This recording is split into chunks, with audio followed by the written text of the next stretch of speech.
Hello, everybody. It's Nicole, your host of the 50 Conversations podcast, and welcome to my new series on layoffs. I am taking a bit of a break on my normal content that is focused on career changers and the future of work to really dive into a subject that's affecting us all right now. I want to talk about layoffs because I want to get rid of the shame and stigma around layoffs. It's time to reject the notion of shame. It's time to open up and talk about what it's like to get laid off and then how to move forward after a layoff. And this is especially true with where we're at right now because we are in unprecedented times with mass layoffs. So it's time to talk about it. So today we're going to be talking about the 3 S's of layoffs: shock, stress, and shame. We're going to talk a little bit about feelings. And, the funny thing about feelings is that my specialty is much more on a practical side, right? I tell you how to do things. And I don't always talk about the feelings associated with it. In fact, I make a joke in my book that a lot of people assume I'm a life coach, which couldn't be further from the truth because I don't tend to deal with the feelings side of life experiences. I tend to deal more with the practical, the how-to, and if you've read my book, it's a very how-to book. So it's going to be interesting talking about this in this episode, but I have a lot of feelings around the 3 S's, and I'm sure a lot of you are also having a lot of feelings around layoffs, whether you are a person who has been recently laid off or you're a person who is maybe anxious about being laid off. Those are all very, very real situations that a lot of people are going through right now. So I want to kick off this episode with a little segment I'm calling This Week in Layoffs, where I talk about what I'm seeing in the news. And top of mind right now are the numbers that have just come out about unemployment claims. Today, we learned that 6.6 million people filed for unemployment last week. That is on top of the 3.3 million people that filed for unemployment the prior week. If we did the quick math, that's almost 10 million people filing for unemployment. And this dwarfs anything in our recent history, right? None of us have been through this in our lifetimes. It's not even comparable to the 2008 recession. When you look at these charts, they are, honestly, I'm surprised they even draw the graphs because this is literally off the charts, right? The visuals on this are really shocking. If the numbers don't get you, the visuals will. And I share that because a lot of times with layoffs, we tend to feel really alone. Right? It tends to feel like a lonely process. Like you were the one that got laid off. It was personal. And I just want to stop that thinking right now and tell you, you are not alone. There are so many people experience a layoff right now, myself included. If you listen to the prior episode, you'll know that I was recently laid off as well. So you aren't alone. I'm in this with you, and we're going to be going through this together. So if you've recently been laid off, I say to you, welcome to the club. Okay? Let's figure out how to do this going forward. Now, I want to talk a little bit about the feelings around layoffs. The 3 S's are what I call them. We've got the shock, the stress, and the shame. And I want to talk a little bit about how to navigate those feelings. First, we've got the shock, right? That initial shock, that feeling of like, what just happened? Oh my God, I can't believe this happened. There's a couple of reasons why layoffs are so shocking. One, they're a disruption. They're a disruption in our lives, our daily routines. Even those of us that have had to switch to, working from home. Right? We're still getting up, we're still getting ready, we're mentally preparing, we're going to work and we're using our skills and getting paid for it. And when that's all yanked away, it's an incredible shock to the system. It's almost like, well, now what do I do? Then we've got the disruption to our identity. Our work is part of our identity, right? And when that's taken away from us and it wasn't our choice, we can almost feel lost. Well, then if I'm not doing this, then who am I? Especially if you've invested in your identity, right? Maybe you've been 15 years in the same industry or the same type of path, right? It can feel incredibly jarring to have that taken away from you. The other disruption too is just a straight disruption to our future. We were in boom times and a lot of us were making progress. We were moving up. We had plans. We were making big plans. We were making plans on our plans, some of us. And now all of a sudden that's been ripped away. And a lot of us aren't even sure what it's going to look like when we go back if we can go back. I know if you've been through the 2008 recession, as a lot of us have, it can feel like you might have to take a step back since you've been laid off. And that is a reality. And so that is a huge disruption to our future, not to mention our financial future and so on. So that feeling of shock is very real. And I want to validate that. If you didn't feel shocked, that's okay too. I have certainly heard from people who have been laid off and said, you know what, I'm so much happier. This actually happened to me probably about 15 years ago. I got laid off from a job I absolutely hated, and I had wanted to quit, and they laid me off, and I was thrilled. Granted, I was not in a global pandemic during that time, but it's entirely possible you might experience joy at being laid off. Any of these feelings are valid, right? Being laid off is a very personal experience here, so I don't want to speak for everybody. But for those of you that have felt this initial shock, I want you to lean into it because, there are some that the initial reaction might be like, okay, I got to go find a job right now, right? I got to get on the ball. I got to get my resume. I got to start submitting applications. And honestly, I'd push back against that, because you need to be in a clear space to start doing that. You're going to start feeling the pressure. It's going to come. So give yourself some time to process what has happened. I'll tell you, when I got laid off just a couple of weeks ago, I wasn't so much shocked as I was just resigned. Again, if you've been through a layoff before, you've kind of already had the Band-Aid ripped off, so you know what it's like. If this is your first time, it may feel completely different. Or it may hit different because we're in a global pandemic and nothing's normal. Again, everything is valid, but I felt resigned. And so I just decided to just take the afternoon off, and I just went to Pals and went book shopping because I love books and I love escapism, and escaping into some new speculative fiction books is my way of treating myself. And that's exactly what I did that afternoon. And then later in that day, I ended up meeting up with a friend, and we ended up having some drinks, and I ended up talking till like midnight out at the bar. That's actually coincides with the last time I was out and about. That was pre-stay-at-home social distancing times. Feels like a lifetime ago. But I share that because my goal that day wasn't so much to figure it out as it was to just sit with it, right? And to find joy in the things that were around me that were not work-related.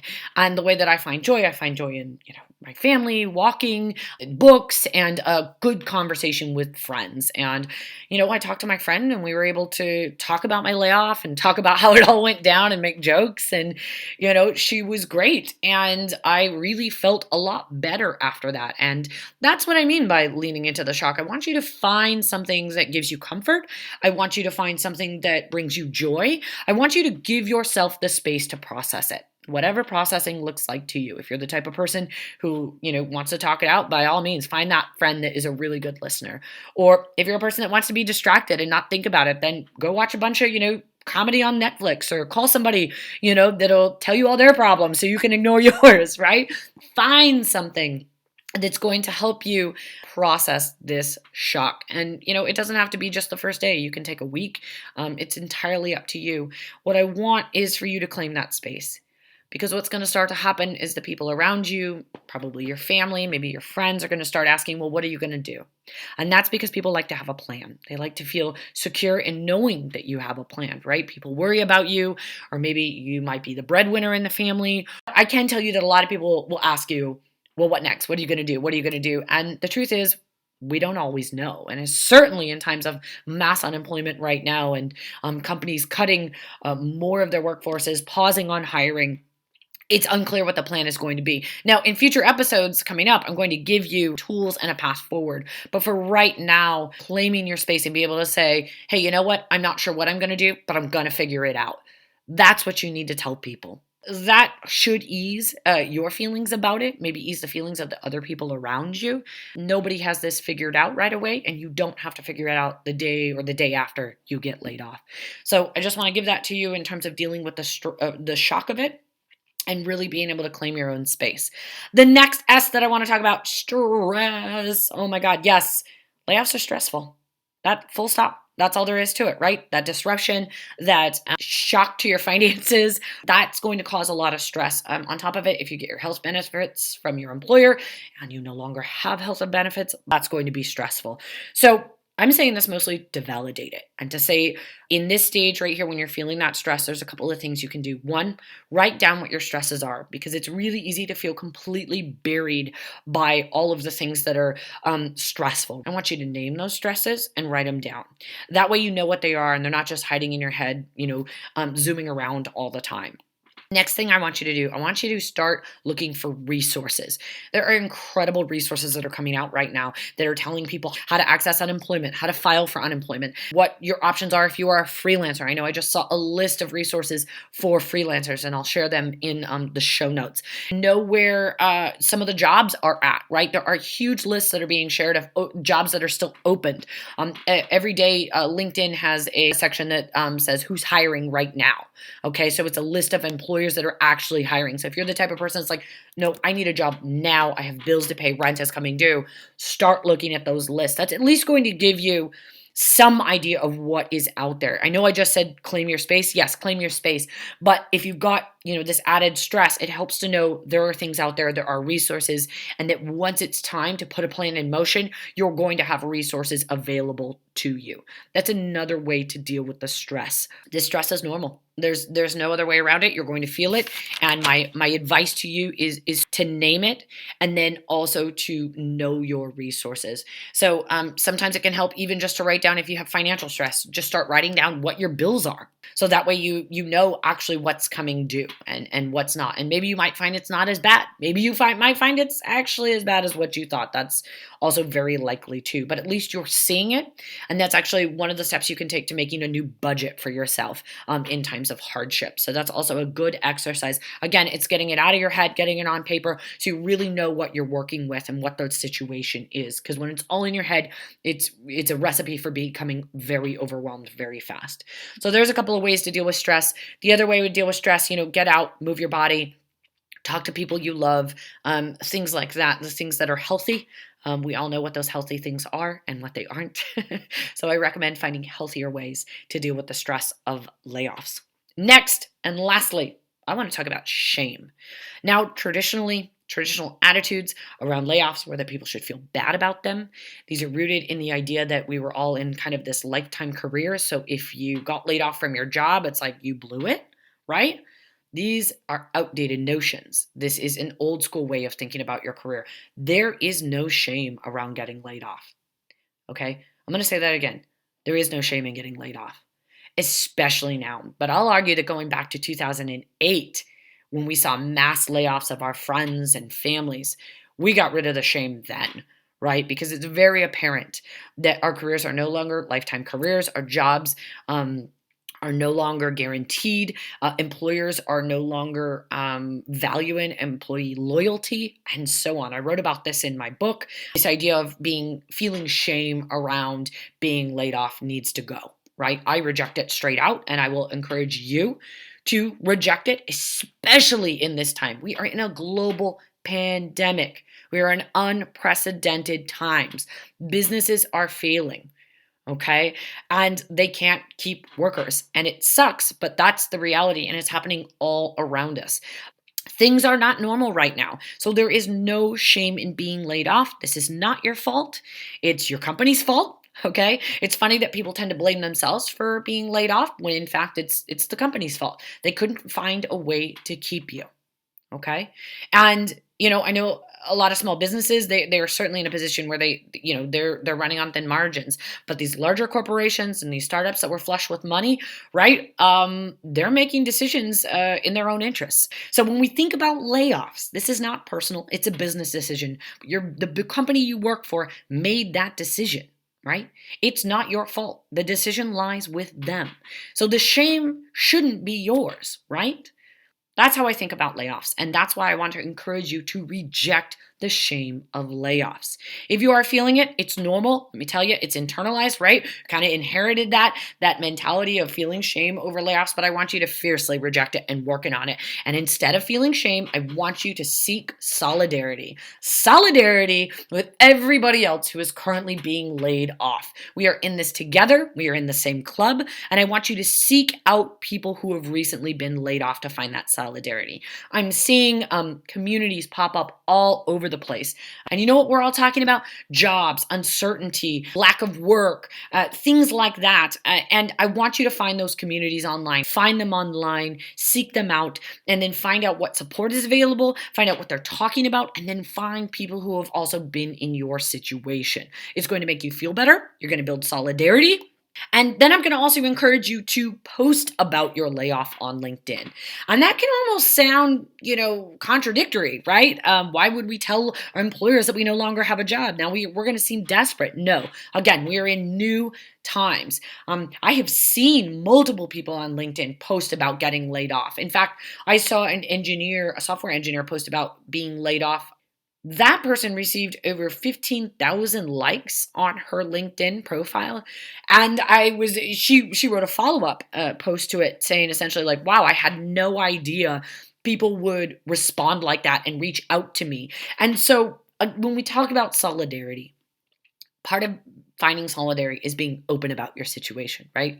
There is no shame in being laid off. So post about it. Maybe someone might hire you. Maybe you'll get messages from coworkers or old coworkers. They'll say, I'm sorry about that, but it can feel good.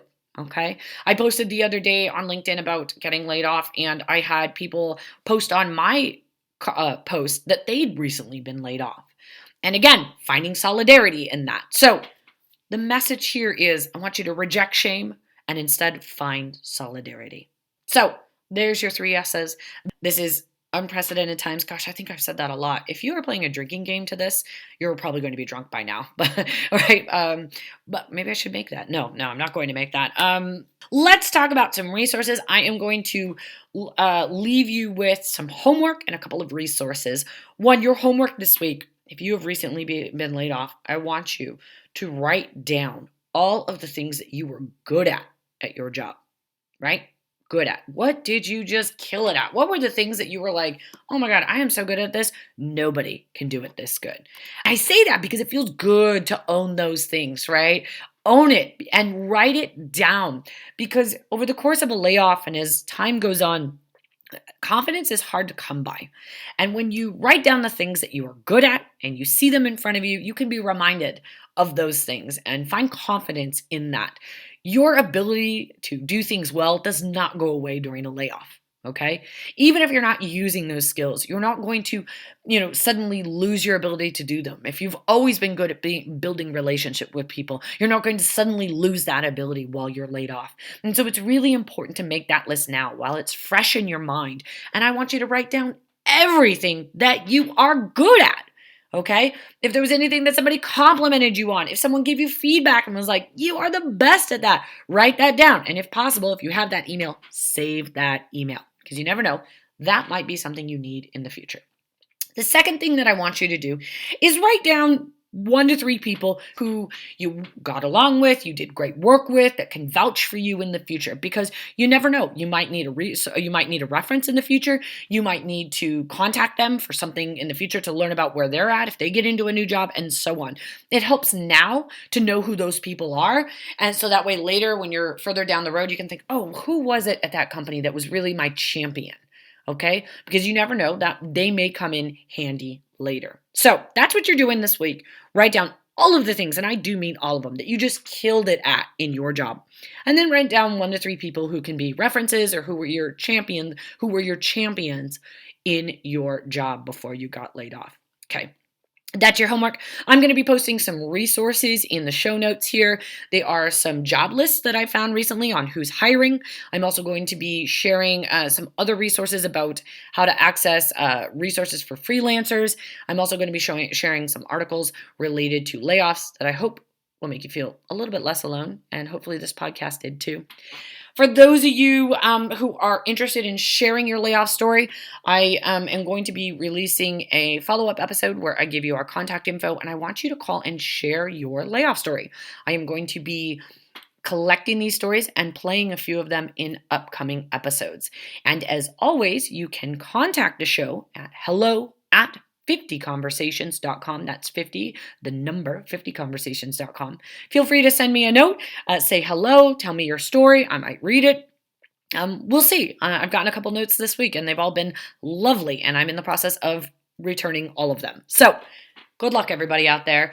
It's crazy, weird times right now, and we're all just trying to get through it. And next week, I'll be talking about making a path forward and some tactics you can use to get back on your feet. Take care. Hello, listeners. It's Nicole, your host of the podcast 50 Conversations.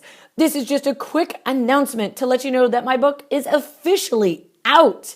I am super excited to finally release my new book for career changers. It has been a long year of writing and editing and talking to my publisher, and we got it out finally. So that means if you are looking to change careers in 2020 and you're ready to make some big moves, I've got a book to help you.